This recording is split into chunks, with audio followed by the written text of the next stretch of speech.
আল্লাহ তাআলা পবিত্র কোরআনুল কারীমের শুরুতেই ইরশাদ করেছেন, বিসমিল্লাহির রহমানির রহিম, যালিকাল কিতাবু লা রাইবা ফি। কোরআনুল কারীম এমন একটা কিতাব, যেই কিতাবের ভিতরে কোনো সন্দেহ নাই, সন্দেহের অবকাশ নাই। প্রিয় বন্ধুগণ, পৃথিবীর কোনো লেখক, কোনো কাতেব যদি কিতাব লেখে, তখন প্রথমেই তিনি তার ভুল স্বীকার করে বলেন, অক্ষতবা প্রকাশ করে বলেন, আমি মানুষ, আমার লিখতে গিয়া ভুল ত্রুটি হতে পারে, কিন্তু রব্বে আরশে কারীম আল্লাহ তাআলা এই পবিত্র কোরআনুল কারীম শুরু করার প্রথমে আল্লাহ বলেছেন, যালিকাল কিতাবু লা রাইবা ফি। এটা এমন একটা কিতাব, সূর্য যেমন স্পষ্ট, আসমান জমিন যত স্পষ্ট, এর চাইতে মহা স্পষ্ট আল্লাহর পবিত্র কোরআনুল কারীম। এই জন্য পবিত্র কোরআনুল কারীমকে বিসমিল্লাহর বা থেকে মিনাল জিন্নাতি ওয়ান নাসের সিন পর্যন্ত অকপটে দৃঢ়তার সাথে বিশ্বাস করার নাম ঈমান।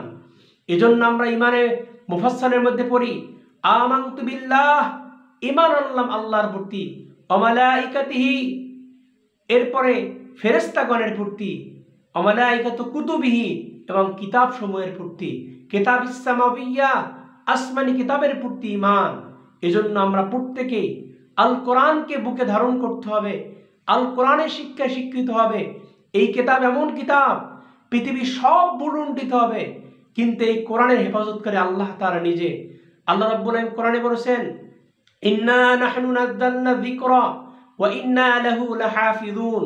নিশ্চয় আমি আল্লাহ তাআলা এই কোরআনুল কারীমকে অবতীর্ণ করেছি এবং এই কোরআনের হেফাজতকারী আমি আল্লাহ রাব্বুল আলামিন স্বয়ং নিজে।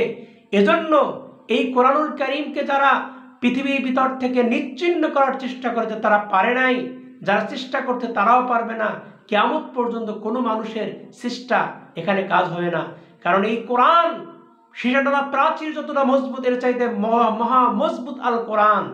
এই কোরআনের হেফাজতকারী আল্লাহ রাব্বুল আলামিন নিজে। এজন্য আল্লাহ কোরআনে বলেছেন, আল্লাহ রাব্বুল আলামিন হাবিব হাদিসে পাক উল্লেখ, আল কোরআন হুজ্জাতুল লাকা ওয়া আলাইকা। এই কোরআন কিয়ামতের ময়দানে মানুষের পক্ষে সুপারিশ করবে অথবা বিপক্ষে নালিশ করবে।